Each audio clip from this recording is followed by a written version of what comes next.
यसलाई मैले अचेडे भने यसलाई मैले गाह्रो पुऱ्याएँ भन्ने टोक्छ, नत्र भने चाहिँ यसले टोक्दैन। जस्तो अब मैले यसलाई खेल्न दिइरहेको छु नि त्यहाँनिर, तर मैले यही मौकामा मैले चाहिँ मजाले अचेडे यसलाई गाह्रो पुऱ्याएँ भने चाहिँ यसले मलाई पनि टोक्छ।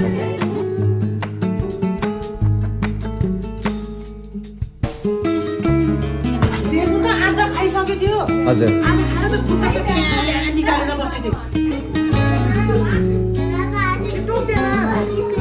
खेतहरू भएको, कुलोहरू भएको, नालाहरू भएको एरिया छ। त्यही भएर चाहिँ त्यो एरियामा भ्यागुताहरू अभियसली पाइने भएन। अनि भ्यागुताहरू खानुको लागि चाहिँ सर्फ आउँछ। त्यही भएर मेन कुरा भनेको सरसफाइ गर्नु पर्यो। मुसाले भ्यागुतालाई भित्र छिर्न दिनु भने चाहिँ कुनै पनि सर्फबाट डराउनु पर्यो।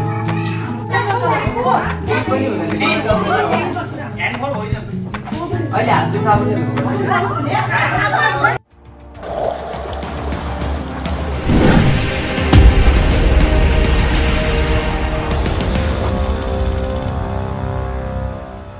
फेरि एउटा रेस्क्युको लागि जाँदैछु। अहिले चाहिँ लेखनाथमा बुढी बजारमा चाहिँ एउटा रेस्क्युको लागि जाँदैछु।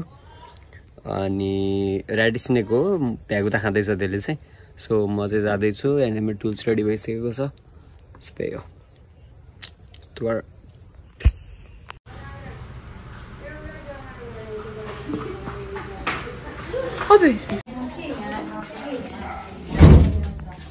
खास सुरुमा देख्नु भएको चाहिँ कसले हजुरले? भ्यागुता ओसार्दै थियो कि त्यतिकै? हजुर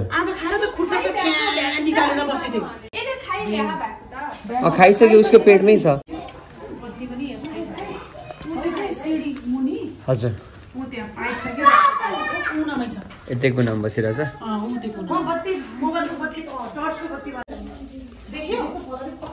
देखेँ यहाँनिर चाहिँ कमन ऱ्याट स्नेक छ। Completely non venomous but aggressive in nature. अनि यहाँनिर चाहिँ मर्टिकलहरू छर्किदिनु भएको रहेछ। के हो तिनीहरूलाई सर्प बाटोमै ल्याइदिन्छ भनिदिनु त। सर्प बाटोमै ल्याइदिन्छ। यतिकैमै गर्नु है। अन छ? लाइट चाहियो?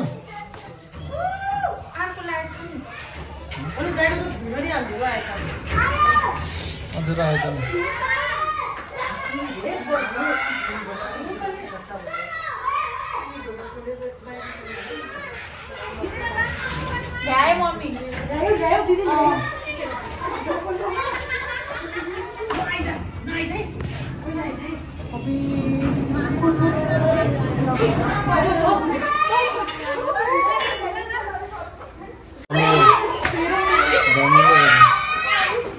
यता नल्याउनु है।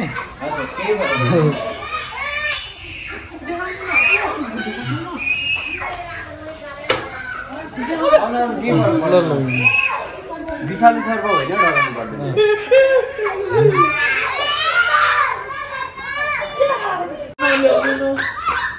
यो चाहिँ धामन सर्प हो। हजुर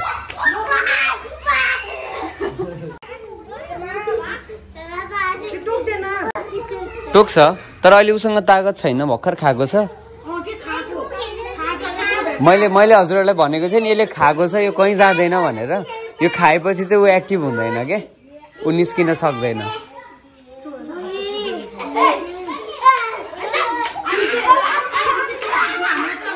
केही पनि हुँदैन। टिटानसको सुई चाहिँ लाउनु पर्यो। किन भन्दा यसले अब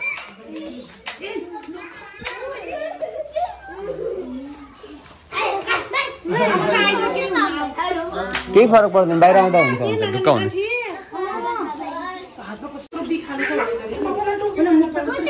हजुर यसलाई मैले अचेडे भने यसलाई मैले गाह्रो पुऱ्याएँ भन्ने टोक्छ, नत्र भने चाहिँ यसले टोक्दैन। जस्तो अब मैले यसलाई खेल्न दिइरहेको छु नि त्यहाँनिर, तर मैले यही मौकामा मैले चाहिँ मजाले अचेडे यसलाई गाह्रो पुऱ्याएँ भन्ने चाहिँ यसले मलाई पनि टोक्छ। ल एकछिन सबैजना शान्त भइदिनु, म सर्पको बारेमा भनिदिन्छु है। ल कोही पनि नबोलिदिनु। ल यो सर्पको नाम चाहिँ धामन सर्प। धामन सर्प भन्छ यसलाई चाहिँ। अनि नेपालीमा चाहिँ यसले मुसा धेरै खाने भएको भएर यसलाई मुसा खाने सर्प पनि भनिन्छ। खेतबारीमा जाने मुसाहरू खाने भएको भएर चाहिँ यसलाई मुसा खाने सर्प पनि भनिन्छ।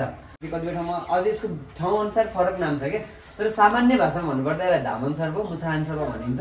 तर यसले मुसा भ्यागुताहरू चाहिँ यसले मजाले खान्छ। यसको मुख्य आहार नै त्यही हो।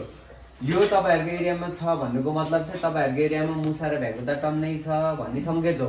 अनि फेरि यो सर्प भेटिनुको मतलब फेरि अर्को विषालु सर्पलाई बोलाउने सर्प पनि यही हो। फेरि विषालु सर्पलाई जस्तो साइकल के छ भन्दाखेरि चाहिँ जस्तो तपाईँहरूले अलिकति फोहोर गर्नुहुन्छ, अलिकति प्लास्टिकहरू छोडिदिनुहुन्छ, फोहोरहरू गर्नुहुन्छ भने त्यसमा मुसा आउँछ होइन। मुसा दक्कुर्दै आउँछ। मुसा खासमा घरमा उम्रेको होइन नि त, मुसा त बाहिरबाट आउने हो। मुसा आउँछ, मुसा हिँड्दाखेरि चाहिँ के हुन्छ भन्दा उसले केमिकल रिलिज गरेको हुन्छ कि मुसाले चाहिँ। अनि त्यो केमिकलको गन्ध सुन्दै सुन्दै चाहिँ फेरि यो सर्प आउँछ मुसालाई खानको लागि, मुसा अथवा भ्यागुता खानको लागि। अनि फेरि यो सर्प हिँड्दाखेरि पनि यसले गन्ध छोड्या हुन्छ। अनि यसलाई खानुको लागि चाहिँ फेरि अर्को विषालु सर्प आउँछ खासमा चाहिँ। त्यही भएर मेन कुरा भनेको सरसफाइ गर्नु पर्यो। मुसा र भ्यागुतालाई भित्र छिर्न दिएन भने चाहिँ कुनै पनि सर्पबाट डराउनु पर्दैन। यो चाहिँ यस्तो छ कि यो कस्तो छ भन्दा यो एरिया भनेको खेतहरू भएको, कुलोहरू भएको, नालाहरू भएको एरिया छ। त्यही भएर चाहिँ त्यो एरियामा भ्यागुताहरू अभियसली धेरै पाइने भयो। अनि भ्यागुताहरू खानुको लागि चाहिँ सर्प आउनु पर्यो। यो सर्पले चाहिँ डिरेक्टली मान्छेलाई टोक्न जाँदैन। यो सर्प मात्र होइन, कुनै पनि सर्पले मान्छेलाई डाइरेक्ट टोक्न जाँदैन कि एट्याक गर्न जाँदैन कि। सर्पले कहिले पनि एट्याक गर्दैन। सर्पले गर्ने भनेको डिफेन्स हो। जस्तो म आएर तपाईँले एक झ्यापट लाउन लायो भने तपाईँ पछाडि फर्किनुहुन्छ कि तपाईँले मलाई एक झ्यापट लगाइदिनुहुन्छ नि। सर्पले गर्ने पनि त्यही हो। तपाईँ सर्पलाई हान्न जानुभयो, जिस्काउन जानुभयो भने कि त ऊ भाग्छ कि तपाईँलाई टोक्न आउँछ। नत्र भने चाहिँ अहिले मैले भर्खरै सर्प यहाँ छोडिदिएँ भने तपाईँहरू कसैलाई केही नगरिकन ऊ आफ्नो बाटो लाग्छ। खासमा सर्पको चिज चाहिँ त्यो हो क्या, डाइरेक्टली मान्छेलाई टोक्न चाहिँ जाँदैन। तपाईँहरूले सुन्नुहुन्छ भने सुन्नु, म टाउकेलाई गर्छु। केही हुँदैन।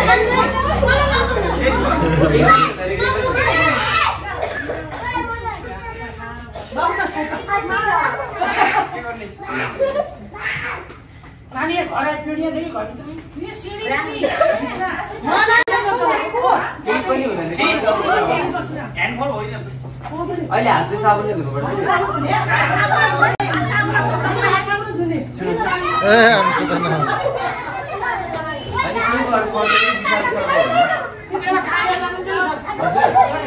अब मान्छेको बस्तीभन्दा अलिकति टाढा भएको जङ्गलमै लाग्यो।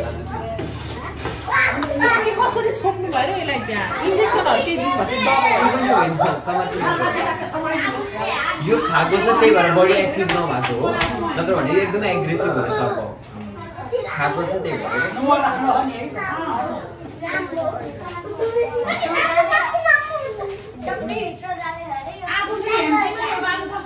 हजुर होइन, अरू बेला चाहिँ म बगरमा हुन्थेँ, आज चाहिँ म हिँड्जामा गएको थिएँ आफ्नै काम विशेषले। म अझै छिटो आइपुग्थेँ। म चाहिँ हुइकेर झन्डै तालचोक पुगेछु क्या।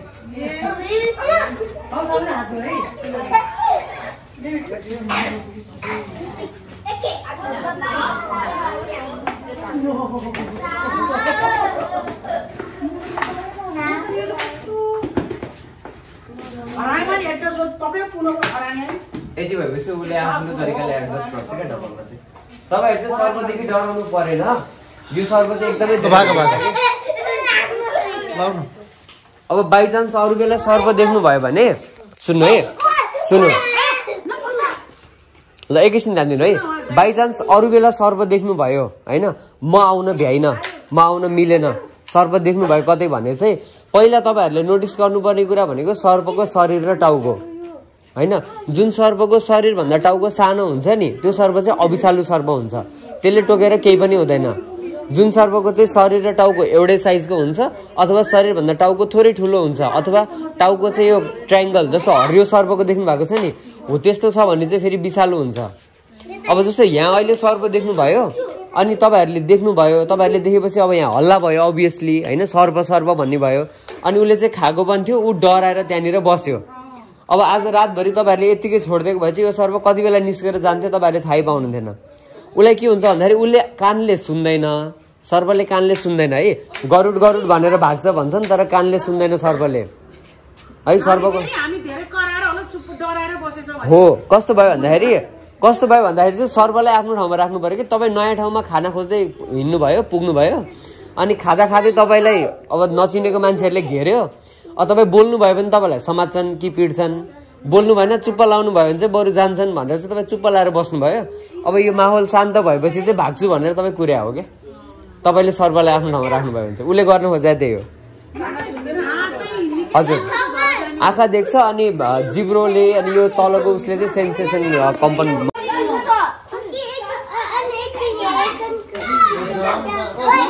जसले सर्व छोयो साबुन पानीले हात धुन भन्नु है ठुलो मान्छेहरूलाई त फरक पर्दैन बच्चाहरूलाई फरक पर्न सक्छ फेरि